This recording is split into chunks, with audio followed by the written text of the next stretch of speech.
প্ৰথমতে আপোনালোকে কওক যে এডিআৰৰ যিটো অনলাইন এপ্লাই হৈ আছে আপোনালোকে কৰিলে নে নাই কৰা। যদি 29 তাৰিখলৈকে দিয়া আছে তথাপিও এসপ্তাহ বা খুব বেছি 10 দিন বঢ়াই দিব পাৰে 29 ডিচেম্বৰৰ পৰা। বহুতে এটা কথা সুধি আছিলে বা এটা কথা কনফিউজ হৈ আছিলে যে তেওঁলোকে যদিহে গ্ৰেজুৱেশ্যন পাছ কৰিছে তেওঁলোকে গ্ৰেড 4ত আবেদন কৰিব পাৰিব নে নোৱাৰে। আৰু আমি সম্পূৰ্ণ যোৱা বছৰৰ এক্সপিৰিয়েঞ্চৰ ফালৰ পৰা আমি এটা কথা ক'ব বিচাৰিছোঁ আপোনালোকক ভালৰ কাৰণে। যদিহে আপোনালোকে গ্ৰেজুৱেশ্যন পাছ কৰিছে তেনেহ'লে গ্ৰেড 4 আপোনালোকে এপ্লাই নকৰাই ভাল। আৰু যিসকলে কোনোবাই কৰিছে নেকি সেইটো কমেণ্ট কৰিবলৈ একেবাৰে নাপাহৰিব।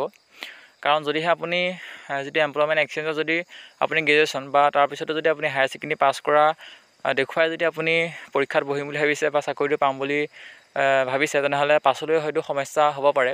কাৰণ যোৱা বছৰ আমি এক্সপিৰিয়েঞ্চৰ ফালৰ পৰা কৈছোঁ যেতিয়া নেকি ভাইভা হৈছিলে তেতিয়া বহুত প্ৰাৰ্থীক কিন্তু ভাইভা নোলোৱাকৈ এক্সট্ৰাকৈ এটা ৰুমত থোৱা হৈছিলে। কিন্তু পাছলৈ তেওঁলোকক কি কৰিলে হয়তো আমি গম নাপাওঁ কি একশ্যন ল'লে।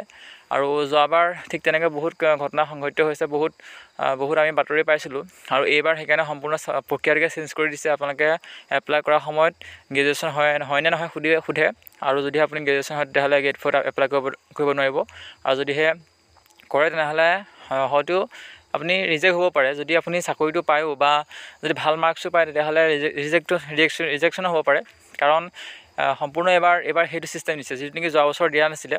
আৰু তেনেকৈ বহুতে চাকৰি পাবলৈ সক্ষম হ'ল আৰু বহুতে পায়ো যোগদান নকৰিলে। কাৰণ তেওঁলোকৰ সম্পূৰ্ণ এইটো ফাঁকি দিয়া বুলি ক'ব পাৰি। কাৰণ তেওঁলোকে ফাঁকি দিছিলে। আপোনালোকে এয়া বাতৰি কাকতত এটা পেপাৰ কাট দেখিবলৈ পাইছে।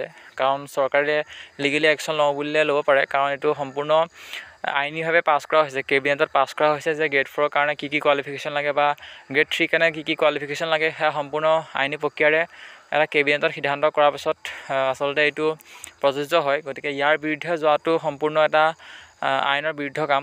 গতিকে আপোনালোকে নকৰাই ভাল। আপোনালোকে গ্ৰেড 3 কাৰণে আপোনালোকে ভালকৈ পঢ়ক।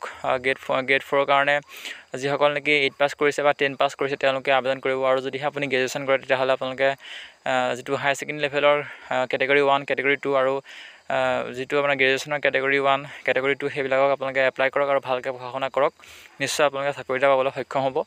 আৰু এনেকুৱা ধৰণৰ চাকৰি সংক্ৰান্ত খা খবৰ কাৰণে আমাৰ ভিডিঅ' চাই থাকিব। ধন্যবাদ।